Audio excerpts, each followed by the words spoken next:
खूप थोड्या गोबीमध्ये मस्त असे गोबी मंचुरियन केले आहेत. आता काल मी पराठे केले होते, तर त्यातली थोडीशी गोबी उरली होती. मग त्या गोबीचं काय करायचं, भाजी तर कोणी खात नाही, म्हणून त्याच्यासाठी मग मस्त असे मंचुरियन बनवले होते. एकदम सोप्या पद्धतीनं सांगितले आहेत, नक्की ट्राय करा तुम्ही. आता थोडंसं उरलेला गोबी घेतला आहे, तर अर्ध्याच्या थोडंसं कमीच उरलं आहे आणि आपल्याला एवढं गोबी लागणार पण नाही आहे, थोडंसंच लागणार आहे. तर आपण पोह्यापासून मंचुरियन बनवणार आहोत, मैद्याचा वापर इथं करणार नाही आहे. तर 1 वाटी पोहे घेतले आहेत. पोहे छान निवडून घ्यायचे आणि मगच यूज करायचे. आता हे पोहे आपण मिक्सरमधून छान बारीक करून घ्यायचे आहेत, एकदम पावडर करून घ्यायची आहे. तर ही पोहे बघू शकता तुम्ही छान बारीक करून झालेले आहेत. आता माझ्याकडे मिरपूड नव्हती, तर मग त्याच्यामुळे आपण हे मिक्सरमधूनच बारीक करून घेणार आहोत पोह्यासोबत. तर हे छान व्यवस्थित मिरपूड आणि पोहे छान बारीक झालेले आहेत. तर इथे मी कॉर्नफ्लॉवर घेतला आहे. कॉर्नफ्लॉवर 2 चम्मच आहे. तर 1 वाटी पोह्यासाठी 2 चम्मच कॉर्नफ्लॉवर लागणार आहे आपल्याला. आता हे सुद्धा मिक्सरमधून आपण बारीक करून घेऊया. तर हे बघू शकता व्यवस्थित बारीक झालेलं आहे. अशीच आपल्याला पावडर पाहिजे आहे. आता हे साईडला ठेवूया आपण. जास्त जाडसर ठेवायचं नाही, एकदम बारीक करायचे नाही, तर मग आपले मंचुरियन छान होणार नाहीत. आता आपण गोबी छान एकदम पातळ पातळ कापून घेऊया. जेवढं छान पातळ कापसाल तेवढे छान आपले मंचुरियन होतील. जर तुमच्याकडं ती खिसणी असते ना, त्याने सुद्धा तुम्ही छान असं कट करून घेऊ शकता. तर माझ्याकडे नव्हती म्हणून मी चाकूनेच छान व्यवस्थित कापून घेत आहे, एकदम बारीक बारीक. तर ह्या पद्धतीने तुम्ही पण करायचं आहे. जेवढे शक्य होईल तेवढे पातळ स्लाईस कापायचे आहेत गोबीचे आपल्याला. आता इथे मी 4 मिरच्या घेतल्या आहेत. मिरच्या पण आपल्याला छान बारीक बारीक कापून घ्यायच्या आहेत. माझ्या रेसिपीज कशा वाटतात तुम्ही सांगत पण नाही आणि लाईक पण करत नाही. लाईक करा आणि फॉलो पण करा, शेअर करा आणि रेसिपी कशी वाटली मला कमेंटमध्ये नक्की सांगा. आता इथं आपण लसूण लागणार आहे. लसूणसुद्धा बारीक बारीक आपल्याला कापून घ्यायचं आहे. 3 ते 4च लसणाच्या पाकळ्या घेतल्या आहेत आणि ते व्यवस्थित बारीक करून घेतले आहेत. तर आता ह्याच्यामध्ये आपण एका प्लेटमध्ये आता मिरच्या आणि लसूण आपली गोबी पण आपण काढून घेणार आहोत.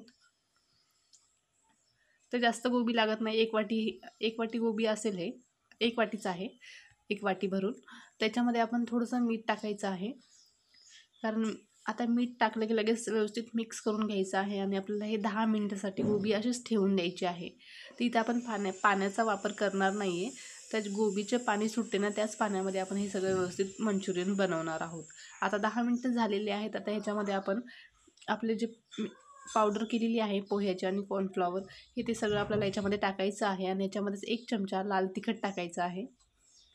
आता ह्याच्यामध्येच आपल्याला रेड चिली सॉस पण टाकायचा आहे. जर तुमच्याकडे रेड चिली सॉस नसेल तर तुम्ही टोमॅटो केचपसुद्धा टाकू शकता. आता ह्याच्यामध्येच आपल्याला 1 चमचा डार्क सोया सॉस पण टाकायचा आहे. थोडंसं चुकून सांडलेलं आहे, तर बघू शकता. हे बरोबर मेजरमेंट एकदम परफेक्ट आहे. तुम्ही पण याच पद्धतीनं करा. आता याच्यामध्ये मी थोडंसं फूड कलर टाकला आहे, जे लिक्विडमध्ये असते ते कलर टाकला आहे, 2 थेंब टाकले आहेत. आता हे सगळं व्यवस्थित मिक्स करायचं आहे. आपल्याला इथं मिठाचा वापर करायचा नाही आहे, कारण आपण पहिल्यांदा गोबीमध्ये मीठ टाकलेलं आहे. आता दुमार मीठ टाकायची गरज नाही आहे. आता हे छान व्यवस्थित पाणी न टाकता गोबीच्याच पाणी जे सुटते ना, त्याच पाण्यामध्ये आपण थोडं थोडं पीठ टाकून हे पीठ व्यवस्थित एकजीव केलं आहे आणि त्याचे छोटे छोटे गोळे करून घ्यायचे आहेत. जर पीठ खूपच कोरडं झालं असेल तर थोडासा हात ओला करायचा आणि पीठ मळून घ्यायचं व्यवस्थित. आता हे बघू शकता आपले बॉल्स तयार आहेत. इतके बॉल्स झालेले आहेत एक वाटीभर पोह्यामध्ये, बघू शकता. आता हे तेल आपण गरम करून घेतलं आहे. पहिल्यांदा तेल छान व्यवस्थित गरम करून घ्यायचं आहे आणि कमी गॅस करूनच हे बॉल्स आपल्याला सगळे तळून घ्यायचे आहेत. नाहीतर काय होतील, म्हणजे फुल गॅसवर तुम्ही जर हे बॉल्स तळवले ना, तर आतून कच्चे राहतील आणि हे विरघळू पण शकतात आणि व्यवस्थित होणार नाही, कुरकुरीत होणार नाहीत. म्हणून कमी गॅसवरच आपल्याला व्यवस्थित हे फ्राय करून घ्यायचे, म्हणजे आतून पण छान शिजले जातात आणि बाहेरून सुद्धा कलर खूप मस्त येतो. आता नंतर 1 ते 2 मिनिटांनी आपल्याला हे छान बॉल्स व्यवस्थित मिक्स करायचे आहे तेलामध्ये, म्हणजे हलवायचं आहे, कारण पहिल्यांदा टाकल्या तेलामध्ये हलवायचं नाही. याला 1 ते 2 मिनटं होऊ द्यायचं आणि मगच हलवायचं, नाही तर बॉल्स तुटू शकतात. ते बघू शकतात छान आपले बॉल्स मंचुरियन फ्राय झालेले आहेत. आता आपण एका प्लेटमध्ये काढून घेऊया.